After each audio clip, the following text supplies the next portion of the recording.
নমস্কার, চন্দ্রিমা কিচেনে সবাইকে স্বাগত। আজকে আমি তৈরি করে দেখাবো ছানা রেসিপি।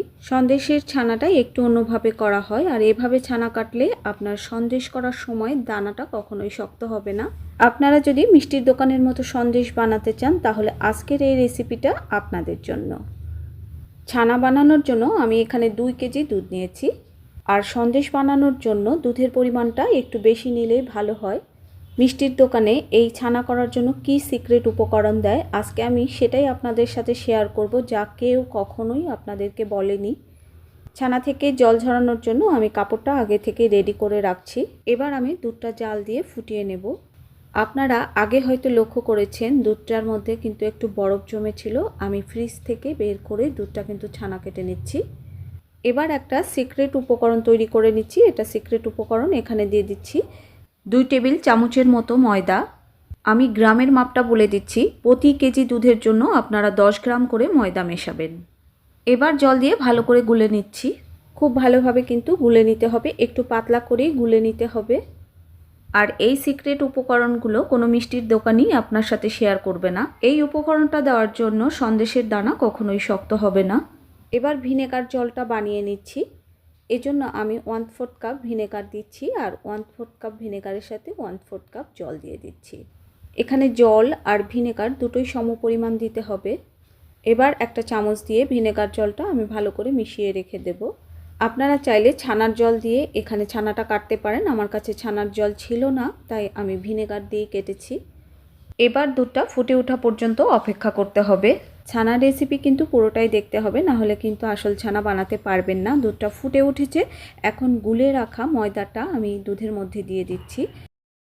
আর ময়দার গোলাটা দেওয়ার সময় অনবরত নেড়ে নেড়ে এভাবে মিশিয়ে নিতে হবে। ময়দাটা ভালো করে মেশানো হয়ে গেলে কয়েক সেকেন্ড জাল দিয়ে গ্যাস ওভেনের আঁচটা আমি একদম লো হিটে করে দেব। আর সন্দেশ বানানোর ছানা করার সময় আমি কিন্তু গ্যাস ওভেনের আঁচটা বন্ধ করে দেব না, একদম লো হিটে রেখে দেব। লো হিটে রেখে ছানাটা আমি গ্যাস ওভেনের উপরেই কেটে নেব। আপনারা যদি এভাবে ছানা করেন তাহলে মিষ্টি বানাতে আপনাদের আর কখনোই সমস্যা হবে না। এবার আমি ভিনেগার মেশানো জল অল্প অল্প করে দিয়ে দেব।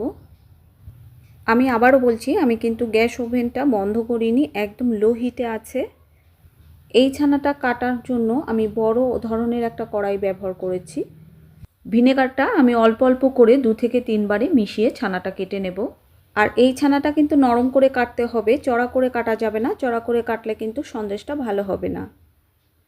আমি কিন্তু ছানা কাটার সময় ভিডিওটা কেটে দেইনি, যাতে আপনারা খুব সহজে বুঝতে পারেন। এবার লক্ষ্য করুন ছানাটা কিন্তু কাটা হয়ে গেছে। আর দেখুন ছানার দানা কিন্তু খুব ছোট ছোট আছে, আর ছানা কিন্তু এক জায়গায় জড়ো হয়ে যায়নি। এভাবে নরম করেই ছানাটা কেটে নিতে হবে। আমি কিন্তু এখন গ্যাস ওভেনটা বন্ধ করে দিয়েছি। এবার ছানা থেকে আমি জল ঝরিয়ে নেব। আর ছানাটা দেখে বুঝতে পেরেছেন আমি কিন্তু ছানাটা অনেক নরম করে কেটেছি। আর সন্দেশ বানানোর ছানাটায় কিন্তু সম্পূর্ণ জল আমি ঝরাবো না।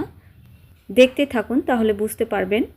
এবার ঠান্ডা জল দিয়ে আমি ধুয়ে নিচ্ছি। আপনারা চাইলে ঠান্ডা জল দিয়ে নাও ধুয়ে নিতে পারেন। এই ছানাটা কিন্তু ঘন্টাখানিক ঝুলিয়ে রাখতেও হবে না।